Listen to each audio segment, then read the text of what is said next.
Good morning, everyone, and welcome to Radio Dabang 99.5 FM. This is your Dabang Mornings with Shazia Khan, and right now, इस वक्त मेरे साथ मौजूद हैं the one and only our immigration attorney Ravinder Khinda. Ravinder के बारे में ये बताती चलूँ कि not only that he is an experienced and qualified immigration attorney, he has an expertise in the business law as well.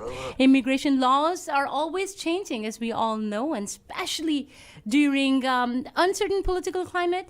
या फिर कोई चेंजेस आए तो और चेंजेस लॉज में भी आना शुरू हो जाती हैं and this is why it is more important than ever for all of us to have this passionate immigration attorney with us a person who believes in the system, but in the power of the system that it can work out for you. अब होता ये है कि हम बाज़ औक़ात 10 बातें सोच रहे होते हैं कि क्या हमें इनसे मशवरा लेकर आगे बढ़ना चाहिए, उनसे मशवरा लेकर पता नहीं इमिग्रेशन अटर्नी अगर मैं हायर करूँगा तो वो कितना एक्सपेंसिव होगा, all these kind of things. लेकिन आज का ज़माना जिस तरह के क्लाइमेट में आजकल हम लोग रह रहे हैं, मेरे ख्याल में सबसे इम्पॉर्टेंट ये है कि हमारा जो भी पिटिशन है ना सिर्फ ये कि वो सही तरीके से फ़ाइल हो, बल्कि उसमें जितने भी छोटी छोटी चीज़ें भी हैं उसका भी ख्याल रखा जाए.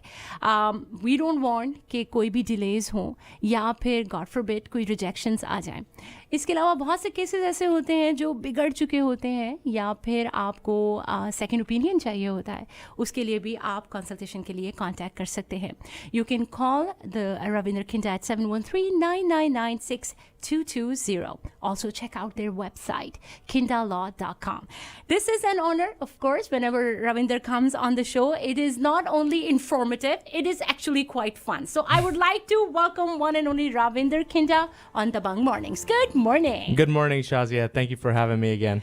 Honestly, I really love our interviews because not only that our listeners get to know about so many information, we also incorporate so many questions that are being asked by listeners, by people, and also I learn a lot. But मेरे ख्याल में ये बार ये कहना कि I learn a lot, it instigated an idea in your mind or something, because you told me कि you have something for me today, like a surprise. Yeah, so I think I do have a surprise for you. So I decided to, because you're always asking me questions, so I brought some of my own questions. Okay. And we're going to play a little bit of legal trivia and see. Legal trivia. Am I in trouble by any? I just want to know. I want somebody by my side. Am I in trouble? Legal trivia. And I have no idea. That's a surprise for me. And we're going to start with you asking me some questions. Yes. And then we'll go with, because today is a big day. Yes. Today is it's actually a groundbreaking day. Things have changed. Yeah. Governments have changed. Definitely. So we're going to talk a lot about that too. So trivia start करते हैं. सबसे पहले I'm nervous. Okay. Bismillah. Okay. Go ahead, Ravinder. Don't be nervous. Okay. Okay. So we often hear of a robbery and burglary. Yes. What is the difference? Isn't robbery involves burglary involves a break-in, I think, and robbery is more like a very well-planned, like a heist, where you know where you're going, and I think you don't break in, you just enter in with a gun or something. I don't know. Okay, pretty good. Really? I think we'll give you half a point there. Thank you. You got the burglary part right. Burglary usually involves breaking and entering. Okay, cool. And under the old common law, it used to have to happen at night. I love that. Okay, so at night. So okay, that's why night. you hear about like the cat burglar. That's like somebody who like breaks into people's house at night. Right. And robbery can happen generally anywhere. So burglary is more specific to. Okay, so burglary usually happens at night. It's a break-in when you least expect it, and like when you're resting, you're just faced with burglary. And robbery can happen any time of the day. Yes, night, robbery. day. If some guy comes and steals something from you out in the parking lot, that's robbery. That's robbery. Yeah. Now there's some question about does the burglary have to happen in a dwelling? So does it have to be a house or can it be a store? So if somebody breaks into a store, is that a robbery or a burglary? And it depends on state law. Usually it was only that a burglary is applicable to dwellings where somebody lives. And the reason why this is interesting, it's because of the criminal penalties that's involved. You can assume that if somebody breaks into somebody's and steals something, they're going to get more punished than... I am already loving it. You are. This is like all the Netflix information is coming in right now. All those thrilling or the serial killing or murder mystery shows that I have watched. Now they are coming in action. Okay, so what is my next? So I get half a point. Half a point. Yeah. Let me. I can actually do this for me. I think I deserve this for half a point. Half a point. Good. Okay. All right. So next one. We use this term to describe a group of crows. And we also use this term to describe when you kill someone. A group of crows and you. Is it... oh God, I know this. When you kill someone. Okay, I do... Oh, goodness Lord. I know this. It's just pressure, right? It is so pressure. It is because I know this. It's I know it's not assault. I know it's not. It's something with the murder when you. That was the word. Murder. Murder. Murder. I'm like, it's not an assault. It's a murder. Okay. Yes. So a group of crows. It's referred to as a murder. Yeah. Yes. I should have known that. Murder. Yes. The reason why I asked that is because when you kill someone, it can be murder or homicide or manslaughter. I was thinking for manslaughter. Yeah. I was like, but that could not be a crow. So the only thing that's a group of crows and a killing is a murder. Murder. Okay. Yes. Okay. I would say a 0.75. I was there. Let's give you something there. Okay. Let's give you something. Okay, good. I like that. Serena Williams uses this. Oh, God. But in law, we use this to describe a criminal organization. I mean, I know Serena Williams is a tennis player. What does she use? A racket. A racket. There you go. I love that. Oh, love that. Okay. This is interesting. I'm getting comfortable now. Okay. So you're going to fill in the blank here. Okay. Blank, blank, and testament. Blank, blank, and testament. This is something that you use to decide what's going to happen to your property after you die. I know that you write a will. And it's... That might be half of it. Half of it. Is it like death will? What would you, if it's the final thing that you want taken into consideration, what would you say? What's another word for a final? Wish? Final. What is it? I'm nervous now. Last what is will. Last will. The death will. Last will. I get the will part. Gosh. I think we say half. I'll get the half of this. Okay. Last will or last wish. I don't know why I was going through it. What is your last wish? Okay. Okay. All right. So this one's a little bit of a story. Ooh. Let's say your grandpa says to you, Shazia, hey, if you don't, I don't know if you smoke, but he says, okay, let's say you smoke. Okay. He says, hey, Shazia, if you don't smoke, I'll give you $1 million. Oh, dang, I love that idea. Is that an enforceable contract? It is definitely an enforceable isn't it? It's reinforced. So you're asking if it's just a contract or enforceable contract? Is it an enforceable contract? It is an enforceable contract. I think he's enforcing that on me. Out of my... So let's say he doesn't give you $1 million. Can you sue him and get the $1 million? Yes. Because if I didn't smoke, it was a contract. And now I didn't smoke and he's not giving it to me. But did he mention that? He said, Shazia, if you don't smoke, I'll give you $1 million. That's a contract, a verbal. Okay. And I can sue him because I did not smoke. Please give me my $1 million. Grandpa, give me my $1 million. It depends. So okay, if I have a witness? No, not on a witness. It depends on, I asked you, do you smoke or not?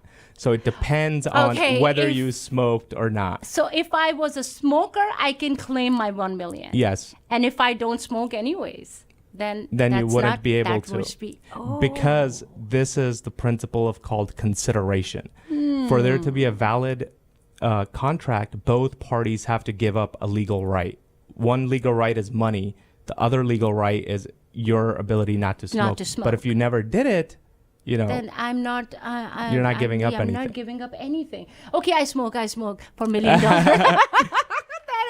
Okay, I got it. I love this. This is so interesting. Is it over? It's over. Oh my gosh. So I think you passed. I passed. Good job. Good job. I had no idea about this. This was my legal knowledge. As you can see, I need to go to school. I definitely need to.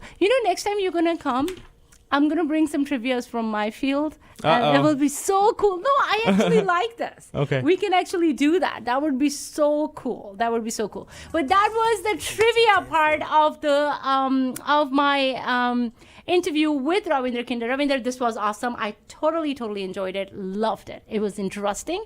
And again, I think we should continue this. Trivias. Yeah, I think that we would be so cool. I love it. And I love the way you created the scenario and asked me all that. I literally felt like that I'm part of that. Like जब आपने murder की बात की थी, I actually was imagining having, murdered someone. I don't want to say it. I had people on my mind. Let's put it this way. So this was a little fun beginning, the fun start to our interview, which is now going to get a little intense, because we have a lot of knowledge, information to cover. Especially today is January 20th, and we have a new president. Mr. Joe Biden is the new president, and things we are looking forward to. That things, especially in the immigration law, things that he have announced, or maybe will happen, or might happen. So we're going to talk about that a little bit. Are you ready now? Yeah. So it's been really busy, for people who are following this kind of the transition, but especially people who are following immigration. It's been very busy few weeks here. Right. There's been a lot of back and forth between people who are drafting these bills and executive orders and policymakers. So it's been changing a lot. And, we got more clarity today, this morning.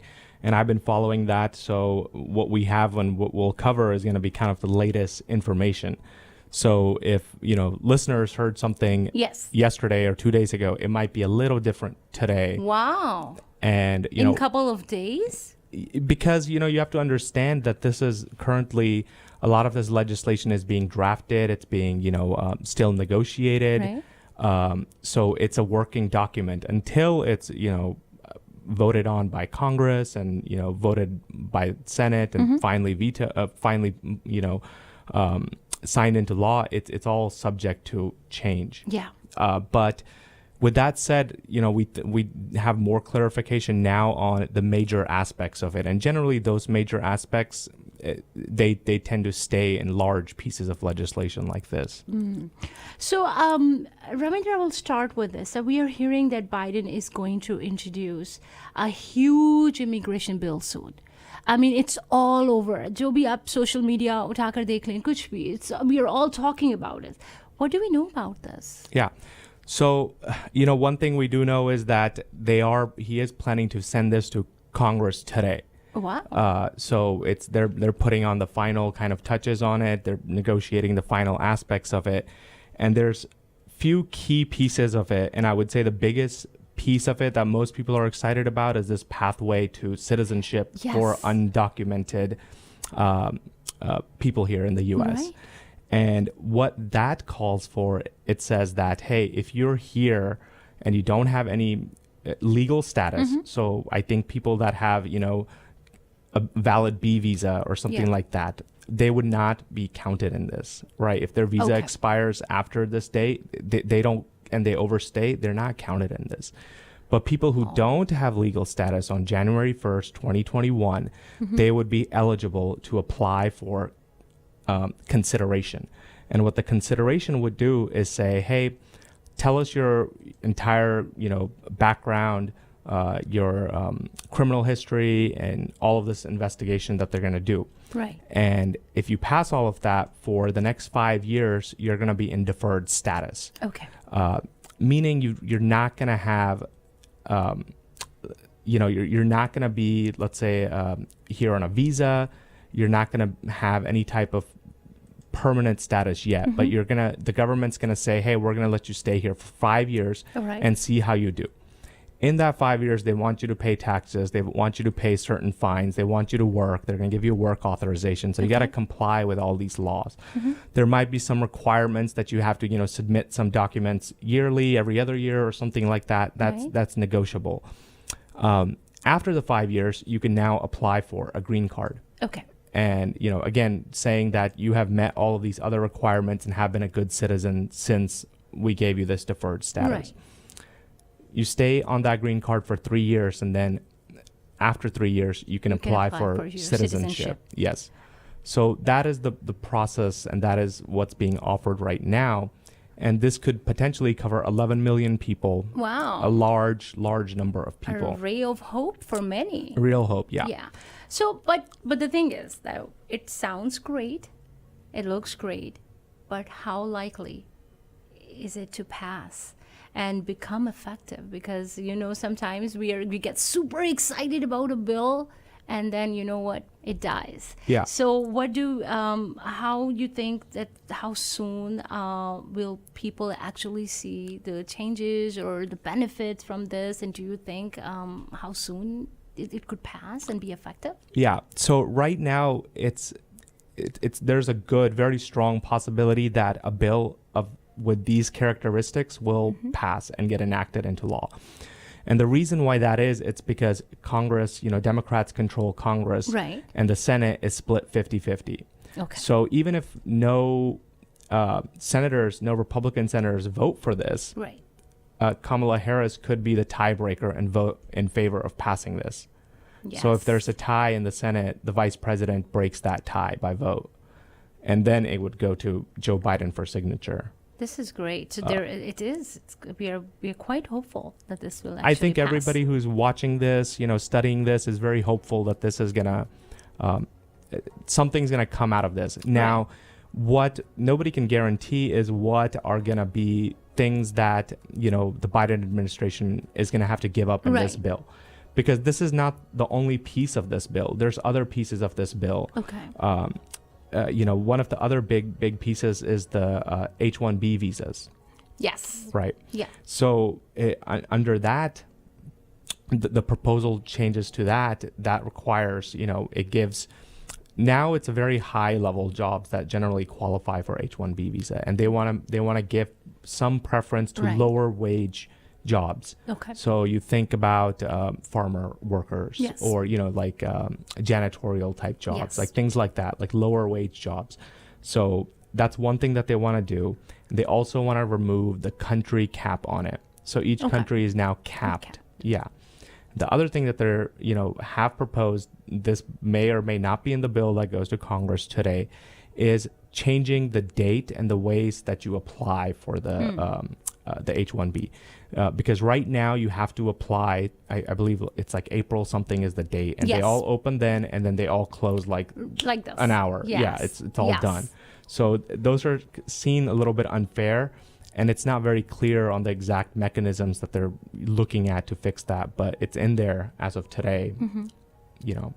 Okay. So three more big things.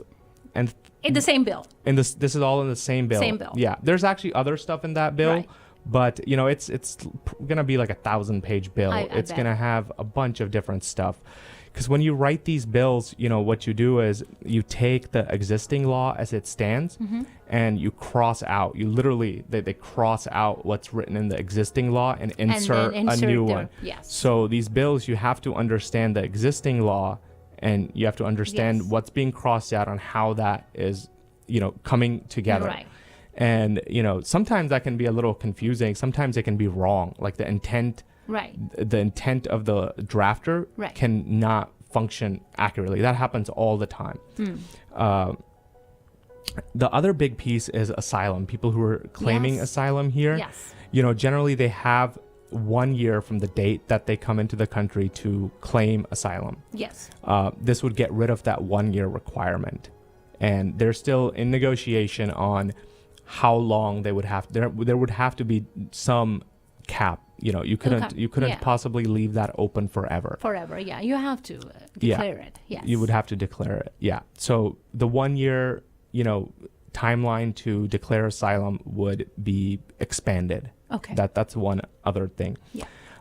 Another big component of that is it's called keeping families together. Mm-hmm. Right now what happens is if let's say like a dad doesn't have status and is or the mom doesn't have status, right. They can sometimes be deported back to their country. This is right. typically true for like visa waiver countries, mm-hmm. like Germany, France. Those guys come here, they stay here. They don't need a visa to come in, but they stay 90 days and then they have to leave. Mm-hmm. And sometimes those guys can overstay. Yes. And if they've applied for, family sponsorship petition or, applied for permanent residency, that can take a long time. But in that amount of time, they're out of status. Yes. So they can be deported. So another right. policy there is keeping some of those people together and deferring that status. Right. Right. So the last piece is working on the immigration courts. One thing mm-hmm. is the immigration courts are really, really backlogged. Yeah. So they have to provide additional funding, additional staff for them, so that's one thing. And the second thing is giving more deference to the type of arguments that immigration judges are allowed to consider. Okay. This is a little bit nuanced, but if we think we have a really good case for right. something mm-hmm. and we have all these pieces of evidence, why shouldn't the judge take all of those pieces into evidence? Right. That's because the laws state what type of evidence the judge is allowed to consider for a certain type of proof. Mm-hmm. Right. So which sometimes doesn't work for the petition or the case that you're handling. Yeah, which sometimes doesn't work, and I'll give you a good example of it later. But it also sometimes stipulates what type of evidence has preferential weight. True. Right. So all those things sometimes lead to non-traditional people who don't fit the traditional mold. They don't meet that criteria or can't right. prove it. I'll give you one example is, married people. Yeah. Let's say, two people get married and, one of them's undocumented, the other right. one's a U.S. citizen. They file for a petition and the petition gets denied. Yeah. It gets denied. And it gets denied because the adjudicators looking at things like, do the couple have a bank account together? Do the couple have a residence together? Are they paying property tax? Are they on the same insurance? Are they, commingling funds? Well, you can see that if it's kind of a non-traditional couple, one maybe the husband is going to school somewhere, the mm-hmm. wife is working, in another place. Right. Well, they don't live together, but they're still married. Yeah. Right? Yes. So why should their evidence be different? They can't show a same lease at the same place. They can't show the same address on their driver's license. They can't True. show the same bills. But why can't social media things be evidence? So more and more we've been relying on more like social media type evidence and stuff like that. True. Because I think that's a very strong evidence. But technically judges aren't allowed to consider that as strong factors. Even if they do consider it, the weight that they would ascribe to that is very low. Very low, yeah. So I think those are some things that probably need to change, at some time, and this might be a good time where how judges weigh evidence would be given. They would have more discretion on how to weigh it will evidence. become more inclusive because there are many, as you said, non-traditional couples. And they deserve to get that if they're undocumented. Yeah. To get that. So, but the big issue there is, is then how do you deter fraud? I know. Right. So that's a balancing act. Yeah. So, you don't, that's not good for anybody, any legal system that, fraud is rewarded or encouraged. True. So there would have to be some safety mechanism. It's not like a judge is going to be able to say, hey, anything you give me, I'm going to count it towards you, and I'm not going to think about anything else. So what will happen is the judges will have greater discretion to count evidence, but they will also have greater discretion to count negative evidence. Okay. Negative evidence, for example, in the case that we were, talking about, maybe they would say, hey, did you guys get married? And they were like, no, we eloped. It's like, okay, well, did you buy her a ring? No, we don't believe in that. They would say, have you guys met each other's families? Oh, no, we're not very close to the families. Okay, now all of this starts everything is looking wrong. Yes. So they would have discretion to also consider negative factors. Right. Okay, so one question that comes to my mind is that we often hear of the executive orders. Like the executive orders that Trump put into place. What do you think now will happen to those as Trump is now president? Yeah, so I think, last I saw is that there's 13 or 14 executive orders that Biden is putting forward like on the first or second day. Yeah. And these are different than the law because these are things that his administration has discretion to dictate. And they're usually about how the government spends resources, how the executive branch sees a certain type of law, what their opinion is on a law. Right. It's not the law itself. So, things like that fall into this is like the Muslim travel ban. Yes. Like who can come into this country? That's executive authority. And he has proposed reversing that, first or second day. So there would not there would not be a burden on those people traveling here. Yeah. The other thing is to,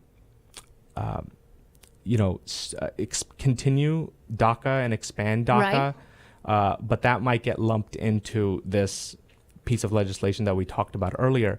But, it could take weeks or months to get this put together. And then the other thing, executive order that he's putting forward is to defer deportation for certain type of people, like if they have kids here and things like that, they might not be deported. That would be good.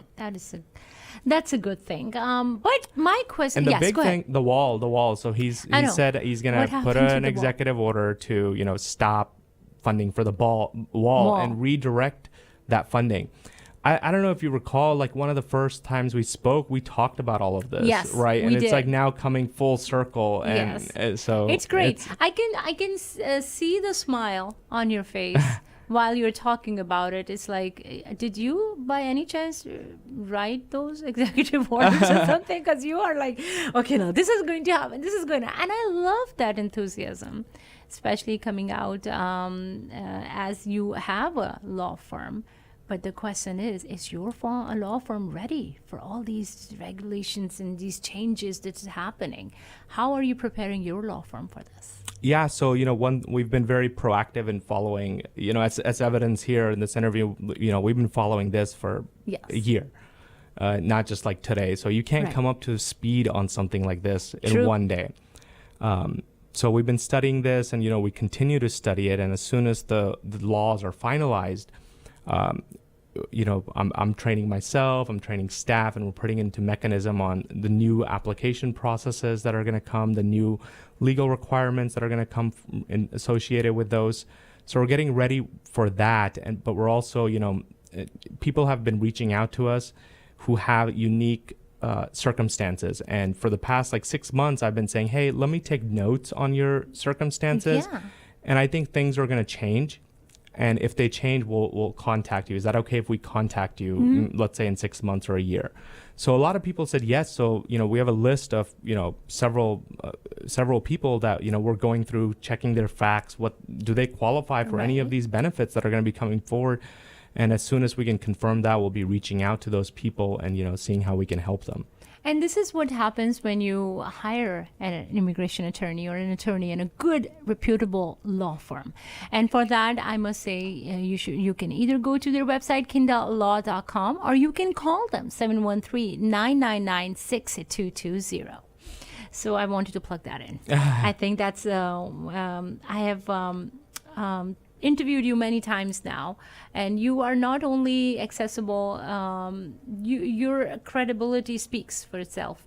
The way you just disperse all this knowledge to us, it's so informative. It's like I just want to hear more and more, which brings me to a question. Is there any interesting case that you're working on or something that you would like to discuss? Something I'm too much into, as I mentioned, Netflix shows. Like I really want to know Designated Survivor and all those political and attorney-related shows, and I love them. So, what is something that interesting that come across? That oh God, you're putting me on the spot. I'm not dealing with any major thrillers. Like that. But I'm pretty sure there's something. Yeah. So full disclosure, I've talked to a few clients. Hey, can I talk about your case with you on air? So I have permission from a few people to talk about. Thank you. So one of our clients is no disclosure here. He got caught up in something bad, money laundering. Okay. He got caught up in money laundering and had to go to Texas state court to, and he got entered a plea agreement for money laundering of, I believe it was like $250,000 that he laundered. Mm-hmm. So, and he contacted us after, getting concerned about not hearing on his wife's petition. Because he sponsored his wife who's outside of the country. He's like, hey, I haven't heard anything. They said they're not going to tell me anything, and they know that I have been, I did this crime. Yes. I said, yeah, I know that they're going to know. Yeah. So what's happening there is that if you are here under a green card, permanent resident, and you commit any type of felony, you can be denied that benefit. Wow. That it can be revoked. The permanent residency can be revoked for felons. The process for the government to do that is to send you a notice to appear, which puts you in removal proceedings. So you have to go in front of the immigration judge and argue your case. Essentially, the only thing that you really have a remedy there is to say that the crime that you were convicted of is not a felony. So we're working now with him and his criminal law attorney to try to reopen that case to get it classified as something other than a felony. Wow. So there's like a lot misdemeanor? Yeah, to try to see if we can enter a plea agreement where it would be reduced, because if not, he would have to fight that case and not get it reported as a felony, because after that it becomes really difficult. So that's the type of things we have to be creative. He came to me, he didn't think he had a solution, but we do have a solution. It's a long shot, but it's one that could pay off, because the thing that happened is he pled guilty. He didn't understand the consequences to his status at the time. Before pleading guilty. Yes. So he didn't understand the consequences, so that's going to be the basis to try to reopen that case. Right. Had he understood that, he might not have pled guilty and he just wanted it to go away. Yeah, and then probably he thought that's the safest way to do it, just plead guilty and just get over with it. Yeah. But it doesn't work like that. And nobody advised him on the consequences of his status. Yes. So I mean, he needs to see more shows. I mean, seriously. So Ravinder, this is, sometimes, I think as an attorney or a doctor, you have to be honest. Like, you can't do it all. So, I can't defend you in criminal court because I'm just not versed in that, and I wouldn't be a good representative. Yeah. But with that said, the criminal attorney should definitely advise clients that, hey, I don't practice with immigration law on a day-to-day basis, so I can handle the criminal part, but we should bring in an immigration attorney. And this is so important to get the right attorney. For your, as you mentioned, that criminal law attorney probably wouldn't know what to do when it comes to that immigration. And unfortunately, he not only had that criminal thing going on, he had an immigration case which was stuck in the middle. Yeah. And now he is dealing with two laws. Yeah. Wow. So sometimes I think, clients may be hesitant to have two attorneys on a matter, two engaged. But you got to really think about who's going to, what each is bringing. Each is bringing a different element to the table, and generally one person can't offer everything, So very true. But that is actually, I would like to have an update on that. Yeah. So I want to know what happened next, because this is serious, very, very serious. Yeah. So the other thing that's a kind of a good case that we have is we had a a gentleman who was a math teacher, and he was here on an H-1B visa, and he lost his job. So as a professor, as a math teacher. He wasn't a professor. He was in high just school. In high school teacher. High school, yeah. So you can qualify for H-1B for that. Yes. The reason why this happened is because, of the pandemic. There wasn't as many classes. There wasn't as a budget had to be, so those people were like the first to go. Right. And he's kind of made a life for himself here now, so he doesn't want to go back. So we strategized a lot on what could be the recourse. We got him an extension on his, we didn't get an extension on the H-1B visa. We converted it to a B visa.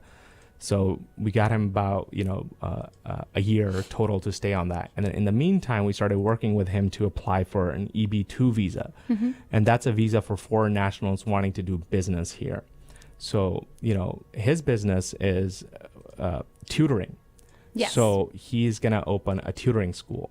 So for us to qualify for that visa and apply for it from here, we had to do a lot of legwork with him to put together a business proposal, to put together financing. And there's some like nuanced areas of that, the requirements. And one of the requirements is the money has to be committed. What does that mean? That means that if you get the visa, you have to use the money. You have to use the money. And a lot of ways people prove this is generally to like rent out office space, hire staff, but this works for, multimillionaires who have that money to spend and can do it. And if they, for some reason, don't get the visa, it doesn't hurt them as much, right? But for this guy, it's going to be difficult, right? So he can't do all that outlay.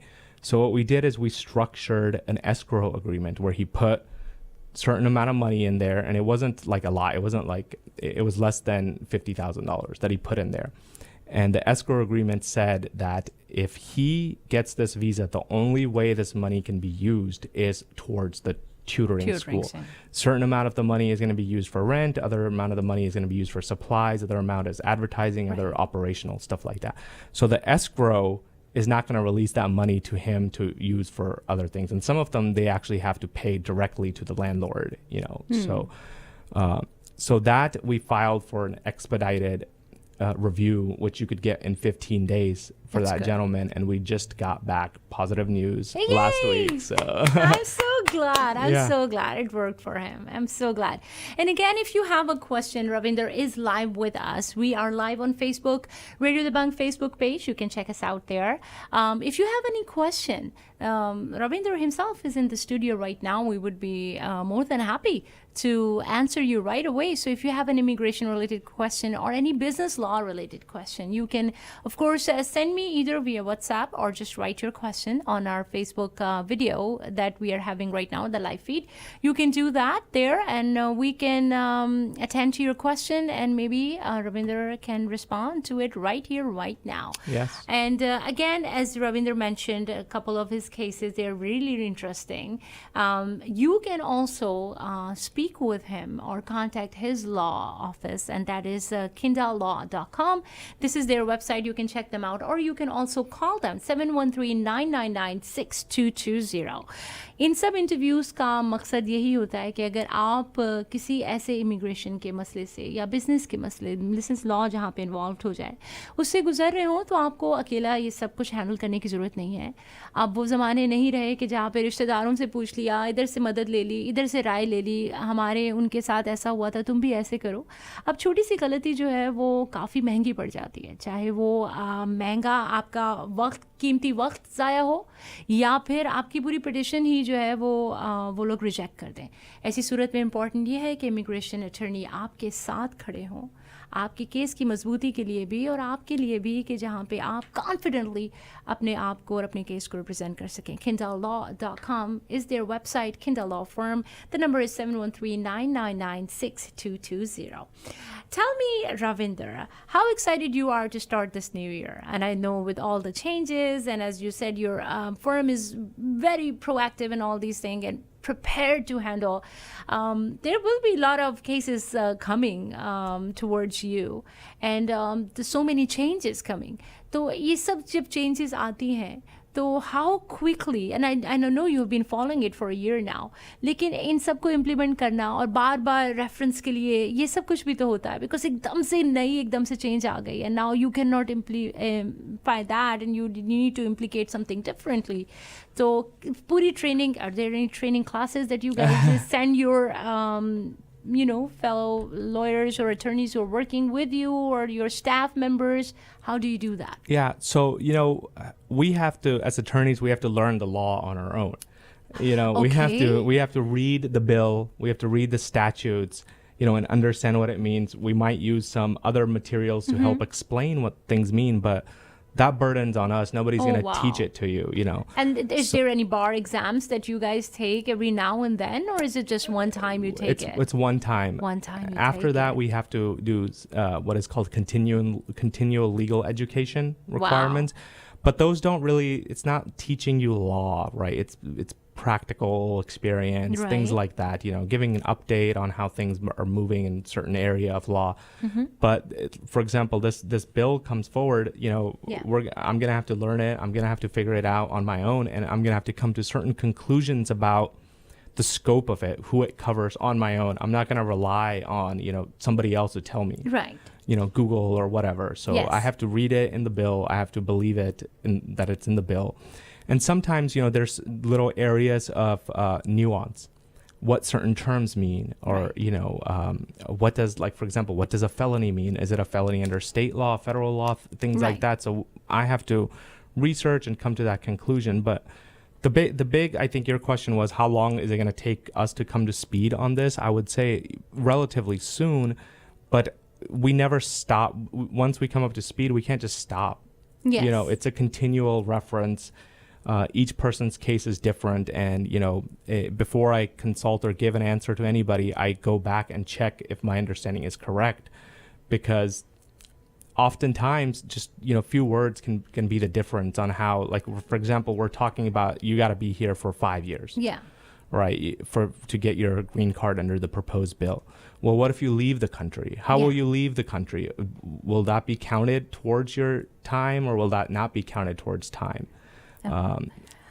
Things like that. I also have a question. And before we wrap up this, I got my green card in 2018. Can I apply for citizenship in 2021? It depends.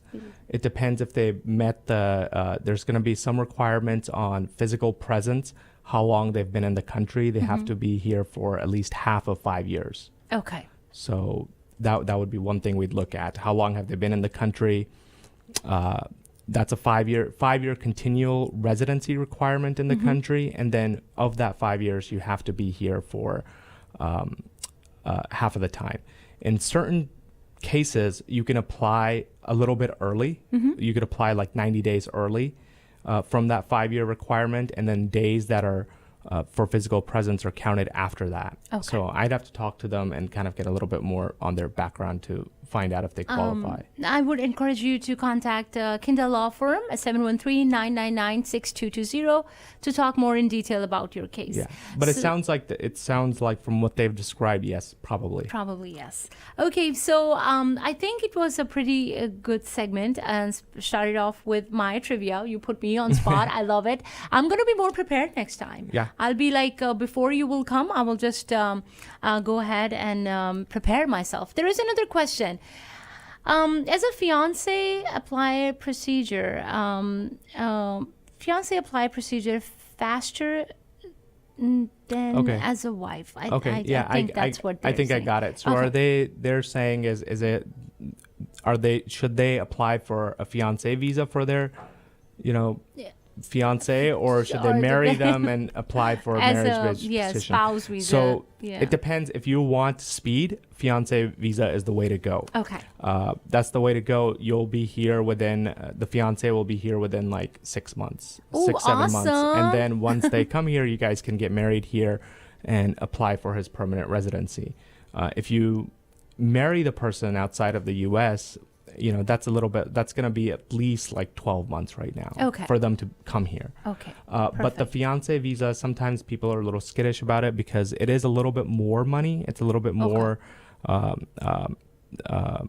filing fees and stuff like that. Right. There's some additional requirements on there. Okay. You know, but then also sometimes for couples, some couples, it's advisable to apply for a fiancé visa before a marriage visa, and that's because if couples have a large age discrepancy or something like that, you know, or they're from different cultures and stuff like that, they've never met in person, then apply for the K visa, because if the K visa gets declined, you still can apply for the marriage visa. Yes, but if you apply for the marriage visa, there's no other option. You have to appeal that. So this way you can get 2 bites at the apple. That is great. I love that. वो जो बारीकी सी जो detailing में आपने जिस तरह बताया, that is amazing. Please, as you know, there are many ways out there, but ज़ाहिर सी बात है हम लोगों को इतना पता नहीं होता, because हमने ना ये law पढ़ा है ना हमारी expertise है इसमें. लेकिन जो expert हैं, जिनकी credibility साफ दिखाई भी देती है, उनको contact करें. Khinda Law Firm, khindalaw.com, and also you can contact 713-999-6220. Here, I would like to conclude this interview now. It was amazing. I wish I could just go for another hour, because this is really interesting. But आप जब भी रविंदर आते हो, ना सिर्फ ये कि हमारे listeners जो है वो आपको देख पाते हैं, बल्कि एक relatability factor जो आपके अंदर है, वो मेरे ख्याल में और भी अच्छा लगने लगता है जब आप in person बैठ के बात करते हैं. And again, कि as you mentioned, कि solutions निकाले जा सकते हैं, ways निकाले जा सकते हैं. It's just the right way to contact you first, and then let's discuss what's going on. Yeah, definitely. If somebody's, you know, undocumented, in one of our listeners, undocumented, please contact us, give us a little bit about your story, and then if something's about to come for you, you know, we'll put you, like I said, on our list and contact you. This is great. Police, if you're listening, if you know somebody who needs an immigration attorney, this is your moment to forward this number to them, 713-999-6220. Help them out like that. khindalaw.com. Ravinder, once again, thank you so much for coming. And it has been a great honor and a pleasure for me to have you in the studio. Yes, and next time when you come, as I mentioned, that I will definitely prepare myself, because you put me on spot and I couldn't even guess what murder is. I think you passed. I passed. I barely passed. Let's say I barely made it, but I'm gonna top it next You know, time. in some of the law school classes, if you got 50% on the exam, that was the highest grade. All right, then I'm gonna change my field. I'm ready for the law school now. I passed my trivia. I think I got 75% or 80. We'll call it 80.